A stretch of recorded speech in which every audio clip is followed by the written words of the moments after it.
Hello दोस्तों मैं हूं आपका दोस्त राकेश कुमार। तो दोस्तों बहुत बहुत स्वागत है आपका मेरे यूट्यूब चैनल सरल इकोनॉमिक्स पे। तो दोस्तों जैसा पिछले 4 वीडियो में आपने देखा, मैं अभी तक 4 वीडियो अपलोड कर चुका हूं अपने यूट्यूब चैनल सरल इकोनॉमिक्स पे। तो दोस्तों वहां पे मैंने जो दोनों माइक्रो इकोनॉमिक्स के ही परफेक्ट कंपटीशन मार्केट के ही दोनों पार्ट 1 पार्ट 2 अपलोड किए अभी तक, जिसमें मैंने परफेक्ट कंपटीशन के सारे थ्योरी के बारे में उसमें समझाया है।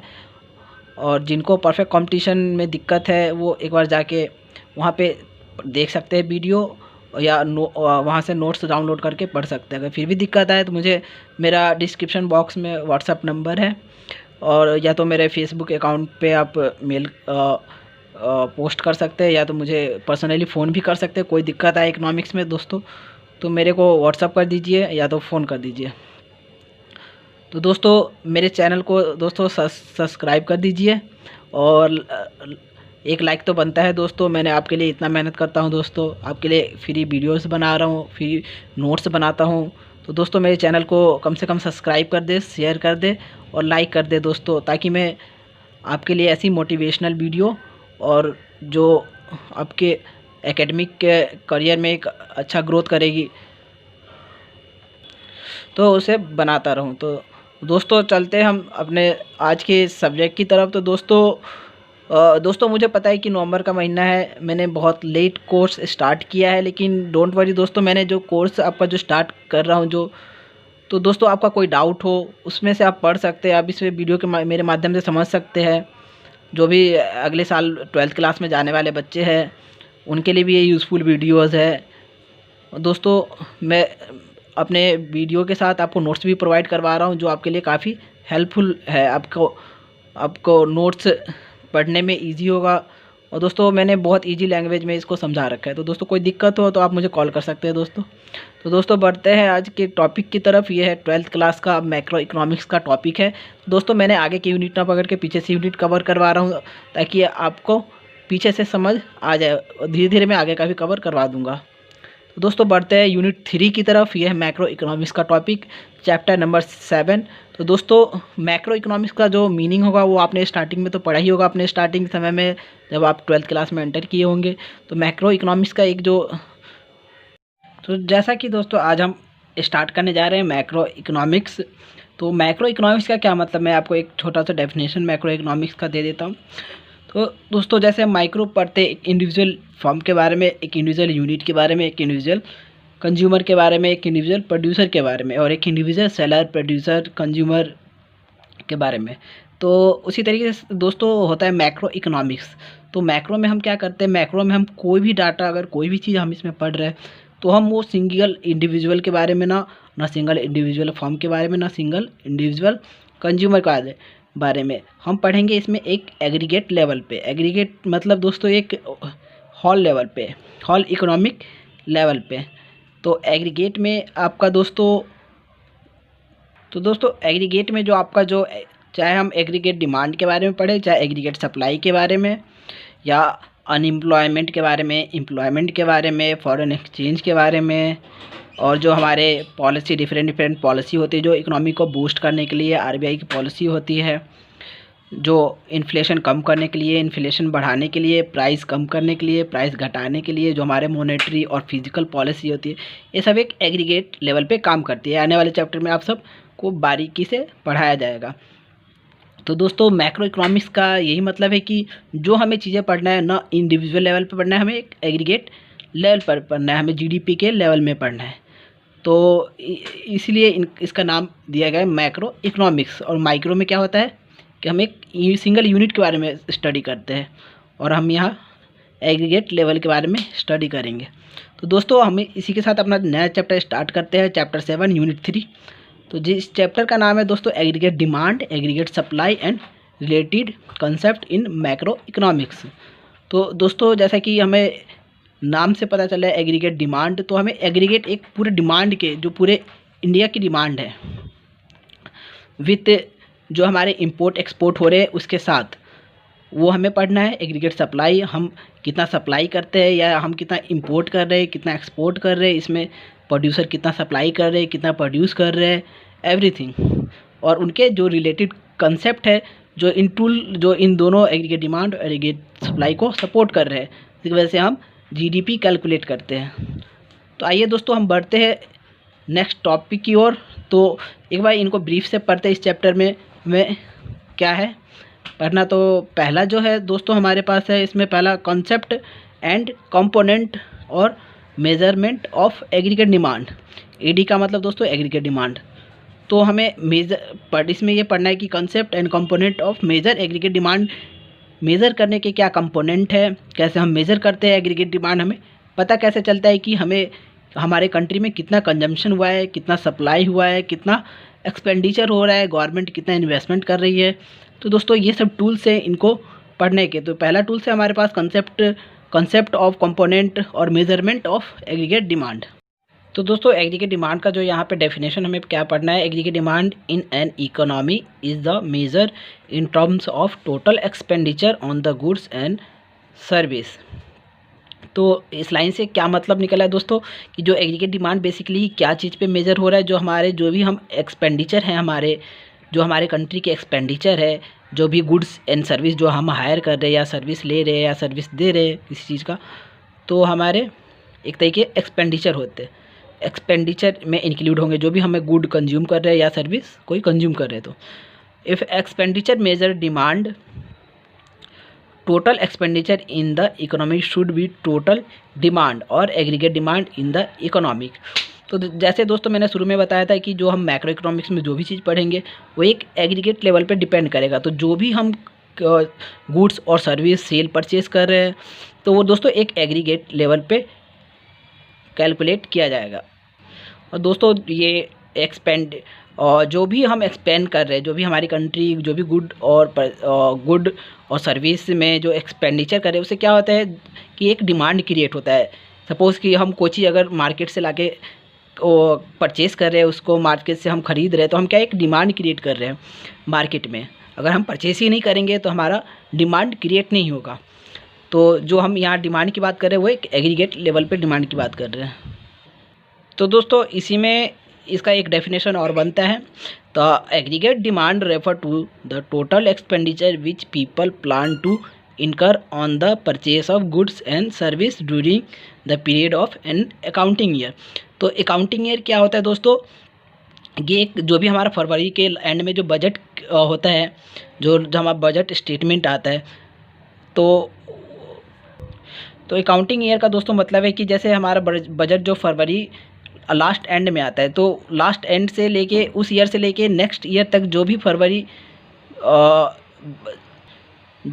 एंड तक, नेक्स्ट ईयर के एंड तक जो भी गुड्स एंड सर्विस जो भी हम सेल परचेज़ करेंगे या परचेज़ कर रहे हैं, तो एक हमारा वो अकाउंटिंग ईयर कहलाएगा, जिसमें हम जितना एक्सपेंडिचर किए, क्या हम गुड्स सर्विस परचेज़ किए, तो एक हमारा वो एक ईयर का अकाउंटिंग ईयर कहलाएगा, जिसमें के अंदर हमारा जीडीपी कैलकुलेट किया जाएगा उस ईयर के बिहाफ पे। तो नेक्स्ट है दोस्तों, we always refer to plan expenditure also called as X and expenditure by the people. तो दोस्तों एक एग्रीगेट डिमांड को हम एक प्लान एक्सपेंडिचर भी कहते हैं कि हमें इसमें प्लानिंग करना होता है कि हम इस साल में ये परचेज़ करेंगे या इस समय में हम ये परचेज़ करेंगे। एक तरह से ये प्लानिंग एक्सपेंडिचर भी होता है जो एग्रीगेट डिमांड के रूप में कैलकुलेट किया जाता है। तो दोस्तों ये हो गया हमारा एक एग्रीगेट डिमांड के एक छोटा सा डेफिनेशन हो गया दोस्तों कि एग्रीगेट डिमांड हम कैसे कैलकुलेट किया जाता है, उसमें क्या कंपोनेंट इंक्लूड होते हैं। तो दोस्तों एग्रीगेट डिमांड करने के हमारे जो इसमें 3 कंपोनेंट के द्वारा हम एग्रीगेट डिमांड को मेज़र करते हैं। तो पहला जो हमारे पास है जो एग्रीगेट डिमांड कैलकुलेट करने के टूल है, पहला दोस्तों कंजम्पशन है, इन्वेस्टमेंट, गवर्नमेंट एक्सपेंडिचर, और हम नेट एक्सपोर्ट इंपोर्ट का भी इसमें एडिशन और सब्ट्रैक्शन करते हैं। तो दोस्तों जो पहला कंपोनेंट है हमारा एग्रीगेट का वो है हमारे पास दोस्तों कंजम्पशन। तो प्राइवेट कंजम्पशन एक्सपेंडिचर। तो प्राइवेट कंजम्पशन एक्सपेंडिचर का मतलब क्या है, जो भी हाउस होल्ड है, जो भी इंडिया में जो भी कंजम्पशन हो रहा है at a household level पे या सिंगल इंडिविजुअल या aggregate level of the Indian peoples के द्वारा जो भी कंजम्पशन हो रहा है कंट्री में, तो एक ये हाउस होल्ड एक्सपेंडिचर कहलाता है। कंजम्पशन मतलब क्या, कंज्यूम तो हम तभी करेंगे ना जब हम कोई चीज़ परचेज़ करेंगे। तो वो दोस्तों एक हमारा कंजम्पशन कहलाएगा। तो जो भी इंडिया में एग्रीगेट लेवल पे कंजम्पशन हम कर रहे हैं तो वो क्या होता है, एक एग्रीगेट कंजम्पशन। तो दोस्तों इसमें हमें जो इसका डेफिनेशन है, it is also called the house hold consumption expenditure.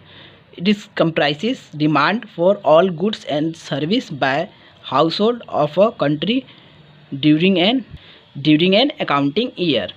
तो दोस्तों पहले भी मैंने बताया था अकाउंटिंग ईयर के बारे में, आपको पहले बता चुका हूँ।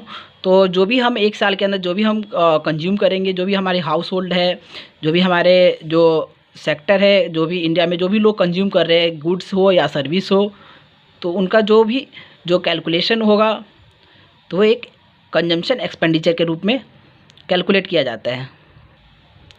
तो दोस्तों इसके आगे है, it depend on the level of disposable income in the economy. तो डिस्पोजेबल का दोस्तों क्या मतलब है? डिस्पोजेबल का हमारे पास मतलब है हम एक नेट इनकम अगर अर्न करते हैं, अगर हम टैक्सेबल स्लैब में आ रहे हैं, तो जो भी गवर्नमेंट को हमें पेमेंट करने के बाद जो हमारे पास एक इनकम बचता है, जो भी वो हमारा प्राइवेट एक्सपेंडिचर इनकम हो जाता है।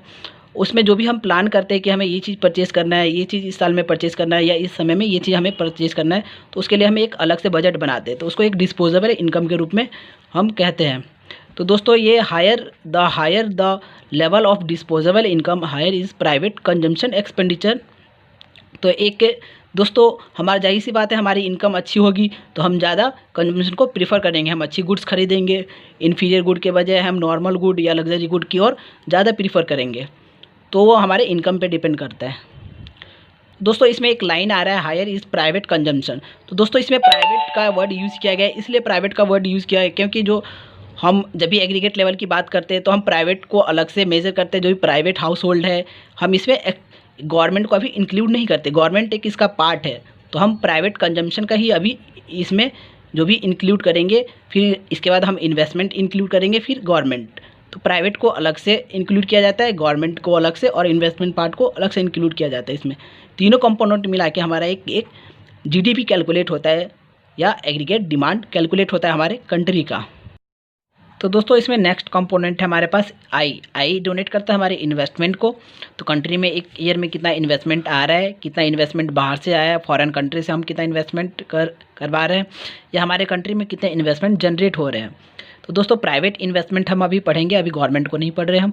इसमें तो प्राइवेट इन्वेस्टमेंट एक्सपेंडिचर, जो एक्सपेंडिचर मतलब जो भी हम कैपिटल एसेट खरीदने के रूप में जो भी हम एक्सपेंस करते हैं, जैसे हम कोई एसेट खरीद रहे हैं, कोई बिल्डिंग, लैंड, शेयर, किसी कंपनी की इक्विटी खरीद रहे हैं, तो एक हमारे वो कैपिटल इन्वेस्टमेंट हो गया दोस्तों, कि हम एक कंपनी में इतना शेयर ले रहे हैं, या किसी कंपनी को हम एस्टेब्लिश करने के लिए जो भी हम गुड्स जैसे मशीन, जो भी लॉन्ग टर्म जो भी गुड्स होते हैं, जो भी लॉन्ग टर्म गुड्स, तो दोस्तों वो हमारे एक तरीके से इन्वेस्टमेंट हो जाते हैं।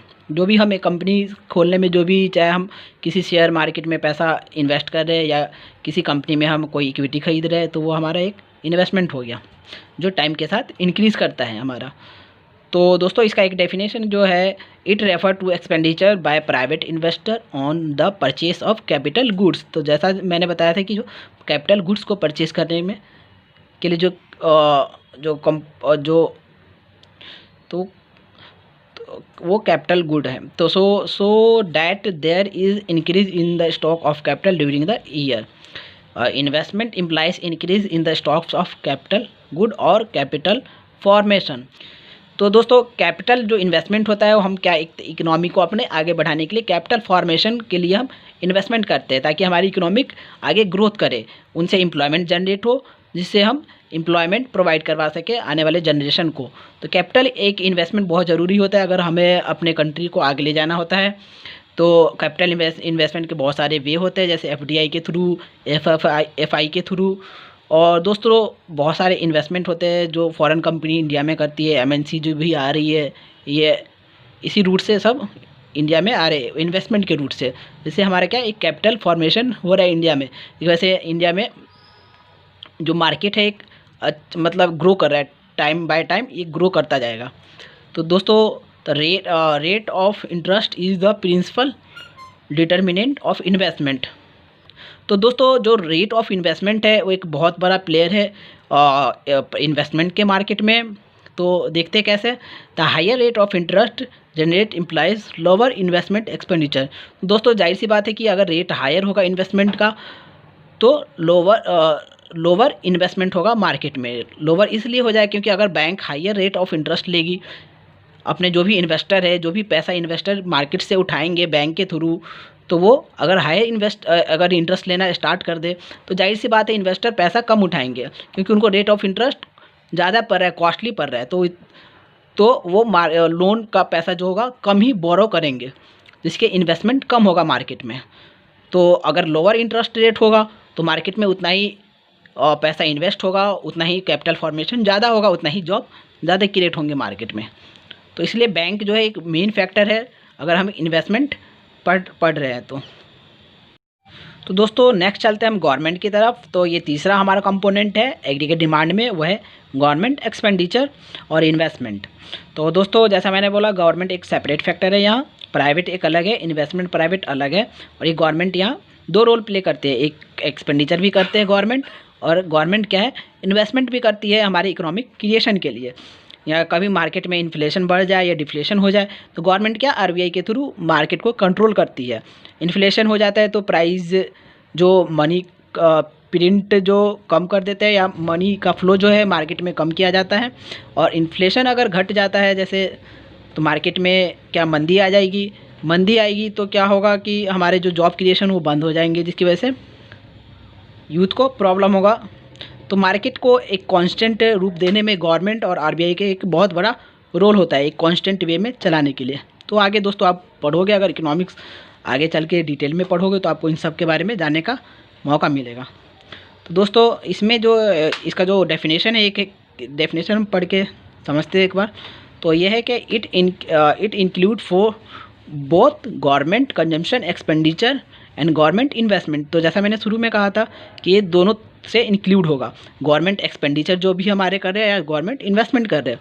गवर्नमेंट एक्सपेंडिचर क्या चीज़ में करते हैं, जैसे गवर्नमेंट हो गया हमको सर्विस प्रोवाइड करवाती है, जैसे हमारे जो भी है गवर्नमेंट मिलिट्री में एक्सपेंडिचर करती है, और रेल में, कंस्ट्रक्शन में, चाहे एम्प्लॉयमेंट स्कीम सब में जो भी गवर्नमेंट एक एक्सपेंडिचर होते हैं वो सोशल वेलफेयर के लिए ही एक्सपेंडिचर किए जाते हैं। और गवर्नमेंट इन्वेस्टमेंट भी करती है, जैसे गवर्नमेंट है सपोज़ कि मार्केट में शेयर खरीद लिए, या आपने डिबेंचर या ट्रेजरी बिल इशू कर दिया, जिनकी वजह से वो अच्छे खासे इंटरेस्ट देती है जो उनके होल्डर होते हैं, जो उनको परचेस करते हैं। तो गवर्नमेंट इन्वेस्टमेंट भी करती है मार्केट को आगे बढ़ाने के लिए विथ मोड ऑफ आरबीआई के थ्रू। आरबीआई चाहे गवर्नमेंट अपना खुद का शेयर इशू करती है और उनको अच्छे कामों में जैसे सोशल वेलफेयर स्कीमों में यूज़ करते हैं, जिससे क्या होता है कि सोशल वेलफेयर होता है, हमारी इकोनॉमी क्या फॉर्मेशन होती है। तो गवर्नमेंट का एक बहुत बड़ा रोल है हमारे मैक्रो इकोनॉमिक्स के बिहाफ से। अगर जब भी हम मैक्रो इकोनॉमिक्स की बात करेंगे तो वहाँ पे गवर्नमेंट का रोल एक मेजर रोल प्ले करेगा, क्योंकि गवर्नमेंट एक ऐसा ऑर्गेनाइजेशन है जो बहुत सारी मॉनेटरी अथॉरिटी को कंट्रोल कर रहा है। आरबीआई हो गए, सेबी हो गए, बहुत सारे ऐसे मार्केट है जिनको गवर्नमेंट क्या डायरेक्टली कंट्रोल करता है। तो दोस्तों यही डेफिनेशन में आप एक बार इसको पढ़ लीजिएगा। तो दोस्तों नेक्स्ट कंपोनेंट की ओर बढ़ते हैं दोस्तों यहाँ पे है हमारे पास नेक्स्ट चौथा कंपोनेंट है एग्रीगेट डिमांड में, वो होता है नेक्स्ट इंपोर्ट और एक्सपोर्ट का। अगर हम क्लोज इकोनॉमी की बात करते हैं तो क्लोज इकोनॉमी में हम सिर्फ private consumption, private investment, government consumption and investment के बारे में पढ़ते हैं। अगर हम ओपन इकोनॉमी की बात करते हैं तो ओपन इकोनॉमिक से मतलब है दोस्तों हमारा वर्ल्ड इकोनॉमिक। तो वर्ल्ड इकोनॉमिक अगर हम उनसे ट्रेड कर रहे हैं, कोई चीज़ खरीद रहे हैं, कोई चीज़ बेच रहे हैं, उनके पॉलिसी अगर हमारे कंट्री में आ रहे हैं, हमारे कंट्री में डॉलर का फ्लो आ रहा है, या हम दूसरे कंट्री में अपना करेंसी का फ्लो बढ़ा रहे हैं, तो वो एक हमारे नेट एक्सपोर्ट और इंपोर्ट में चीज़ें कैलकुलेट किया जाता है। एक पर्टिकुलर ये बहुत बड़ा टॉपिक है नेट एक्सपोर्ट और इंपोर्ट का, जो अभी आगे आपको पढ़ाया जाएगा। तो दोस्तों इंपोर्ट का मतलब, एक्सपोर्ट का मतलब आपको बता दूं, जो भी चीज़ें हमारे कंट्री में प्रोड्यूस हो रही है, अगर वो हम अपने कंट्री के थ्रू अदर कंट्री में सप्लाई कर रहे हैं, उन चीज़ों को अगर वर्ल्ड डिमांड हम पूरा कर रहे हैं, जैसे हम सपोज़ कि कोई कपड़ा बना रहे हैं, अगर हम यूएस में अपना कपड़ा बेच रहे हैं, यूके में अपना कपड़ा बेच रहे हैं, एनी अदर कंट्री में अगर बेच रहे हैं आप अपने कंट्री के अलावा, तो हमारे वो क्या हो गए, एक्सपोर्ट कहलाएंगे। और वहीं दोस्तों इंपोर्ट वो चीज़ें हुआ जैसे हम अपने कंट्री में कोई चीज़ें खरीद रहे हैं अपनी कंट्री के लिए, जैसे हम चाइना से मोबाइल खरीदते हैं, मोबाइल इंपोर्ट करती है चाइना हमें, और बहुत सारे ऐसे चीज़ है जैसे ऑयल इंपोर्ट करते हैं हम, जैसे गल्फ़ कंट्री जो भी हो गए, हमारे ओपेक कंट्री जो भी हो गए, उनसे हम ऑयल इंपोर्ट करते हैं दोस्तों। ये हमारे क्या इंपोर्ट फैक्टर है सारे। तो ये नेट इंपोर्ट और एक्सपोर्ट का भी एक हमारे ओपन इकोनॉमी का बहुत बड़ा रोल होता है। अगर हम जीडीपी ओपन इकोनॉमिक से कैलकुलेट करते हैं, तो अगर क्लोज इकोनॉमी की हम बात करें, जीडीपी अगर क्लोज मोड से हम कैलकुलेट करते हैं तो उसमें नेट एक्सपोर्ट और इंपोर्ट इंक्लूड नहीं होगा। उसमें सिर्फ हमारे consumption, private investment, government investment और गवर्नमेंट कंजम्पशन कैलकुलेट किए जाएंगे दोस्तों। तो ये हो गया हमारे एक डेफिनेशन है। अगर दोस्तों ये डेफिनेशन मैंने एक एग्रीगेट डिमांड के लेवल पे समझाया है आपको। अगर ये चारों डेफिनेशन में से आपको कोई चीज़ समझ रहा है तो मुझे कमेंट बॉक्स में ज़रूर पूछिए। मुझे आप व्हाट्सअप कर सकते हैं मेरे नंबर पे जो मैंने डिस्क्रिप्शन बॉक्स में प्रोवाइड करवाया है आपको, और मुझे कॉल भी कर सकते हैं। अगर कोई ज़्यादा दिक्कत है, प्रॉब्लम है, तो मुझे कॉल भी कर सकते हैं। कोई चीज़ों को अगर समझने में दिक्कत हो रहा है आपको तो मुझे डायरेक्ट कॉल कर सकते हैं आप। तो दोस्तों आज का क्लास हम यहीं एंड करते हैं, और नेक्स्ट वीडियो में हम पढ़ेंगे इनके न्यूमेरिकल वे में कैसे हम जीडीपी कैलकुलेट करते हैं, उनके कंपोनेंट क्या है, तो इनके बारे में हम नेक्स्ट वीडियो में पढ़ेंगे।